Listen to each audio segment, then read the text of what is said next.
Halo para pejuang CPNS, selamat datang kembali di channel Rizky Kur. Tempatnya belajar seru dan bermanfaat. Kalau kamu ingin lulus ujian CPNS dengan hasil gemilang, kamu datang ke tempat yang tepat. Di video kali ini kita bahas bab yang sangat penting, yakni tes karakteristik kepribadian atau pribadi atau TKP, yaitu tentang teknologi informasi dan komunikasi yang merupakan salah satu materi dalam TKP. Dan di sini nanti kita akan membahas mengenai materi dari teknologi informasi dan komunikasi atau biasa disingkat TIK dan beberapa latihan soal. TIK bukan cuma soal komputer dan internet, tapi lebih dari itu soal TKP tentang TIK bisa jadi tantangan. Tapi tenang, di video ini kamu bakal dapat tips cerdas dan strategi jitu dan contoh soal yang langsung terkait dengan dunia kerja dan kehidupan sehari-hari. So, jangan khawatir, dengan pemahaman yang cepat dan tepat, soal TIK bakal kamu taklukkan tanpa ragu. Oke, siapkan pensil dan fokus karena kita akan mulai bahas cara jawab soal TIK di TKP yang gampang dan efektif. Kita bahas dulu materinya. Yang pertama adalah penjelasan poin penting teknologi informasi dan komunikasi. Di sini adalah teknologi yang digunakan untuk mengumpulkan dan mengirimkan dan memproses informasi secara elektronik. TIK mencakup beberapa sistem dan alat yang digunakan dalam komunikasi dan pertukaran informasi. Tetapi di poin TKP sendiri kita tidak membahas tentang perkembangan TIK, teknologi informasi dan komunikasi, tetapi di mana kita dapat mengupdate dan ikut dengan perkembangan zaman di dalam pekerjaan kita sehari-hari. Dan poin-poin penting yang terkait dengan TIK di dalam soal-soal TKP yang di sini ada beberapa poin, yakni ada 3 poin. Yang pertama adalah pencarian informasi, di mana seorang ASN memiliki kemampuan untuk mengakses berbagai data atau informasi secara sistematis. Sangat penting di era digital saat ini. Informasi yang didapat harus reliable dan valid. Dan untuk menemukan informasi yang tepat diperlukan ketelitian dan kemampuan untuk memilih informasi yang sesuai. Dan contoh kasus yakni adalah pekerja kantor menggunakan mesin pencari untuk mencari informasi mengenai kebijakan terbaru di perusahaan yang relevan dengan pekerjaan mereka. Itu adalah contoh kasus di mana pekerja itu update dengan informasi dan cepat mendapatkan informasi. Misalnya seorang mahasiswa yang sedang menulis skripsi menggunakan Google Scholar untuk cari jurnal, dia juga mengikuti perkembangan zaman di TIK, sehingga dia ibaratnya kemampuan untuk mencari informasi dia cepat dan tepat. Kedua adalah kemampuan mengikuti perkembangan teknologi. Artinya adalah perkembangan teknologi yang sangat pesat mengharuskan setiap individu khususnya dalam dunia kerja atau ASN untuk selalu adaptif terhadap perubahan. Jadi poin pentingnya adalah adaptif atau update. Para pekerja harus mampu mengikuti perkembangan teknologi. Mana contohnya adalah seorang desainer grafis yang terus memperbarui keahliannya dengan menggunakan perangkat lunak desain terbaru seperti CorelDRAW atau menjaga relevansi dengan tren desain saat ini sehingga tidak tertinggal. Atau contoh lain adalah guru yang mengadaptasi penggunaan platform pembelajaran online untuk mengajar seperti Google Classroom atau Zoom agar tetap dapat memberikan pengajaran yang efektif meski di luar kelas. Ini adalah mengikuti perkembangan teknologi, contohnya seperti itu. Yang ketiga adalah aktif mempelajari teknologi terbaru. Mempelajari teknologi terbaru menjadi keharusan di era digital yang terus berkembang. Ini penting untuk meningkatkan produktivitas, daya saing dan inovasi dalam dunia kerja, terutama dalam ASN. Menguasai teknologi terbaru membuka peluang menciptakan inovasi dan memberi dampak positif pada pekerjaan. Contohnya adalah aktif dalam mempelajari teknologi baru adalah programmer yang terus belajar bahasa pemrograman terbaru seperti Python untuk meningkatkan kemampuan dalam pengembangan perangkat lunak dan analisis, misalnya kayak gitu. Kemudian adalah pengusaha yang memanfaatkan teknologi e-commerce untuk mengembangkan bisnisnya secara online, seperti itu. Contohnya dia adalah aktif mempelajari teknologi baru sehingga dia tidak tertinggal zaman. Dan seorang ASN juga harus siap, misalnya pada zaman waktu COVID, seorang ASN juga dilarang untuk interaksi langsung, mereka harus siap dengan belajar Zoom, rapat online, seperti itu. Jika dia tidak mampu, maka dia akan tertinggal dengan yang lainnya. Seperti itu adalah poin-poin yang dianggap penting di dalam TIK ketika kita menjadi ASN. Kemudian kuncinya untuk mengerjakan soal TKP bagian yang misal TIK adalah pertama adalah kemampuan mencari informasi dan penggunaan media sosial, kemampuan menggunakan teknologi, dan kemampuan mempelajari teknologi, seperti itu. Dan kesimpulannya adalah pencarian informasi harus efektif, mengikuti perkembangan teknologi, mempelajari teknologi baru. Itu adalah 3 poin yang perlu kita ingat ketika mengerjakan soal TKP. Oke, kita mulai saja ke contoh soal. Di era digital saat ini banyak perusahaan yang telah beralih ke platform e-commerce untuk menjual produk mereka secara online. Sebagai pengusaha kecil yang menjalankan bisnis handmade, Anda mempertimbangkan untuk memanfaatkan internet sebagai saluran penjualan tambahan. Bagaimana Anda memproses situasi ini? Oke, untuk memproses ini adalah poinnya adalah pengusaha kecil yang ingin memanfaatkan TIK untuk bisnisnya. Kita bahas untuk A adalah mempertahankan cara berjualan langsung dengan pelanggan untuk mempertahankan kualitas layanan yang lebih personal. Walaupun ini memberikan kualitas layanan yang lebih personal, cara ini sangat terbatas dalam hal jangkauan pasar dan tidak mengikuti perkembangan zaman dan tidak update dengan perkembangan zaman saat ini. Mengingat perkembangan teknologi dan digitalisasi saat ini, berjualan secara langsung tidak akan cukup berkembang dalam pasar yang lebih besar. Jadi meski penting untuk beberapa bisnis, pilihan ini kurang relevan atau tidak tepat. Yang B, mencari tutorial online tentang cara mulai bisnis e-commerce dan menyusun rencana untuk membuka toko online Anda sendiri. Ini pilihan yang sangat tepat dan strategis menurut dari poin-poin ini. Dia mempunyai adalah pencarian informasi, kemudian aktif mempelajari teknologi baru, kemampuan mengikuti teknologi. Ini dia masih bisa karena dia mau belajar untuk memulai bisnis.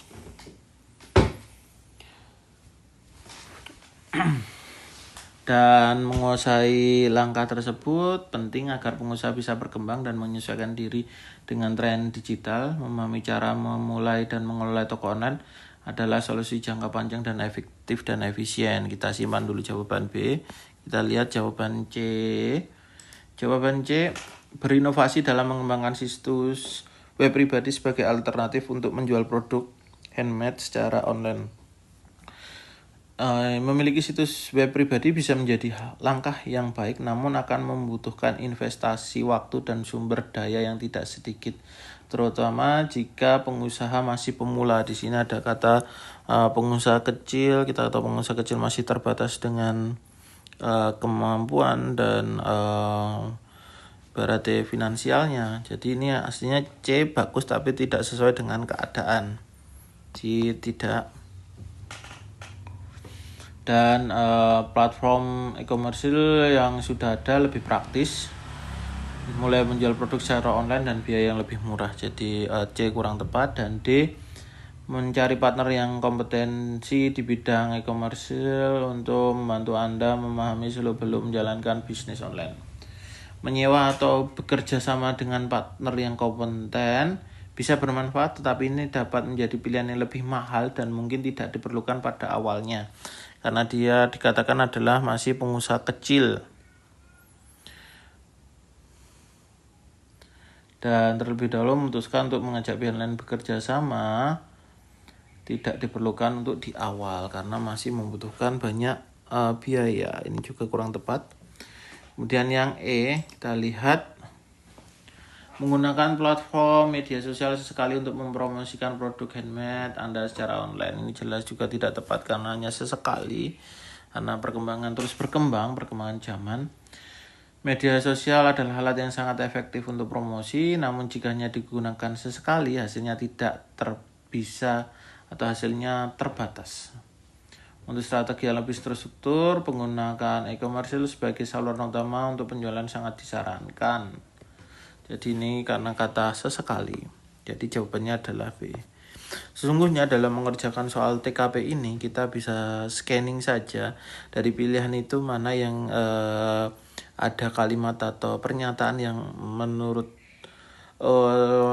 dari prinsip atau poin-poin penting tadi bertentangan. Misal, dan kita baca juga cari poin penting yang diketahui dari soal. Misalnya pengusaha kecil jelas finansialnya terbatas, ya juga akan bertentangan dengan berinovasi mengembangkan situs web. Dia butuh biaya, kemudian mencari partner, otomatis dia juga butuh biaya, kemudian hanya sesekali, dan ini bertentangan dengan poin yang ibaratnya aktif mempelajari teknologi baru, kemampuan mengikuti perkembangan teknologi seperti itu. Dalam mengerjakan soal TKP, kita bagian TIK, yakni teknologi informasi dan komunikasi, kita pegang saja poin-poin ini, kemudian kita terapkan di soal mana pilihan yang sangat bertentangan, kita coret-coret dulu, nanti tinggal tersisa berapa jawaban dan kita fokus di pilihan jawaban tersebut. Soal berikutnya. Tia adalah seorang dosen teknik informatika yang memiliki spesialisasi di bidang data science. Ia diundang sebagai pembicara dalam diskusi oleh komunitas data science Indonesia untuk menyampaikan materi atau topik yang menarik dan bermanfaat bagi peserta. Langkah apa yang paling tepat untuk Tia lakukan?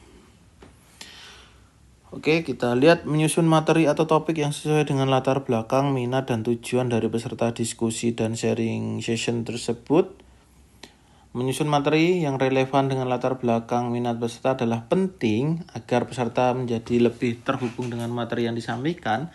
Namun dalam TIK dan data science fokus hanya pada minat peserta saja, bisa membuat materi terlalu sempit dan kurang mencakup perkembangan industri. Dan di sini hanya menyusun sesuai dengan latar belakang dan minat. Jadi kita ambil planner dan minat peserta. Dan perkembangan dalam TIK ini atau perkembangan industri terkini yang sangat dibutuhkan ibaratnya kurang mencakup. Oleh karena itu meskipun penting, pilihan ini tidak cukup komprehensif untuk mencakup semua kebutuhan audiens. Yang B, menyajikan materi atau topik yang berisi tentang konsep-konsep, teori-teori, atau metode dasar data science. Konsep dasar dan metode teori adalah fondasi penting bagi mereka yang baru mulai data science. Namun hanya fokus pada teori tanpa aspek praktis atau perkembangan terkini akan kurang memberi wawasan. Dan ini hanya topik berisi konsep dan teori atau metode dasar. Jelas ini menggunakan teori dasar juga dapat menyebabkan audiensi merasa kurang terhubung dengan aplikasi nyata yang sangat penting dalam data science dan TIK, sehingga ini kurang tepat dan tidak relevan dengan peserta yang ibaratnya lebih berpengalaman di dunia TIK. Ini tidak tepat. C, menyampaikan materi atau topik yang berisi tentang pengalaman proyek atau hasil penelitian data science. Pengalaman praktis dan proyek nyata dalam data science sangat bermanfaat karena memberikan wawasan lebih nyata tentang bagaimana teori diterapkan dalam kehidupan sehari-hari atau pekerjaan. Namun jika hanya pengalaman yang disampaikan tanpa dasar teori yang kuat atau penjelasan tentang perkembangan teknologi terkini, audiensi mungkin merasa tidak mendapatkan menyeluruh tentang data science. Meskipun sangat bermanfaat, pengalaman praktis tidak mencakup keseluruhan konteks yang dibutuhkan dalam diskusi TIK-nya. Di sini hanya tentang pengalaman. Jadi ini tidak ada kayak update informasi dan sebagainya di poin-poin ini. Jadi ini kurang tepat juga. Yang 5, membahas materi topik yang berisi tentang tantangan-tantangan, isu, dan perkembangan terkini dari data science. Pembahasan ini bisa juga hampir benar karena dia membahas tentang isu-isu dan perkembangan terkini, yakni dia adalah aktif mempelajari teknologi baru, yakni dengan tantangan isu dan perkembangan terkini. Membahas tantangan dan isu terkini adalah data science adalah pilihan yang sangat relevan, terutama di dunia TIK yang terus berkembang dengan cepat. Mengangkat perkembangan terbaru seperti machine learning atau big data akan memberikan wawasan yang sangat dibutuhkan peserta untuk memahami arah industri ini. Tantangan-tantangan terbaru seperti keamanan data atau etika dalam AI memberikan audiensi pemahaman yang up to date dan langsung terhubung dengan dunia kerja mereka.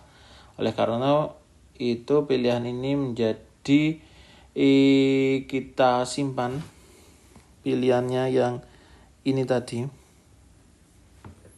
Bisa jadi kita lihat dulu yang menggabungkan materi atau topik yang berisi tentang aspek teoritis, praktis, dan aktual dari data science. Jadi ini mengembangkan data dasar dan juga penerapan. Menggabungkan teori, praktek, dan perkembangan terkini adalah pendekatan yang paling komprehensif dan relevan. TIK dan data science membutuhkan pemahaman yang holistik, yakni mendasar, di mana peserta perlu mengetahui teori dasar dulu, kemudian memahami praktek nyata. Ini teorinya dulu, kemudian praktek nyata. Habis itu serta mengikuti perkembangan industri yang sangat cepat. Pendekatan ini memberikan peserta pemahaman yang luas. Jadi ini dasarnya, kemudian prakteknya, kemudian di lapangan seperti apa. Oke, kita simpan antara D dan E. Di dalam pilihan ini kita tinggal mencari poin-poin tersebut yang mendekati di sini. Dan E adalah jawaban yang paling tepat karena menunjukkan sikap yang profesional, kompeten, dan inovatif dalam menyampaikan materi atau topik yang menarik dan bermanfaat bagi peserta diskusi dan sharing session. Menggabungkan materi atau topik yang berisi tentang aspek-aspek teoritis, praktis, dan aktual dari data science dapat membantu dia menunjukkan pengetahuan, keterampilan, dan pengalaman yang luas dan mendalam dalam bidang data science, serta membagikan wawasan, solusi, dan inspirasi yang relevan dan terkini bagi peserta. Sehingga jawabannya adalah E. Oke. Kita sudah sampai di akhir pembahasan soal TKP bagian TIK. Sekarang kamu pasti udah lebih siap dan paham. Dan jangan lupa untuk like, komen, dan subscribe, dan mengaktifkan notifikasi biar kamu nggak ketinggalan berita atau video tips CPNS lainnya. Karena di sini kita akan bakal terus bantu kamu lulus CPNS dengan cara yang lebih seru dan mudah dipahami. Oke, bye-bye.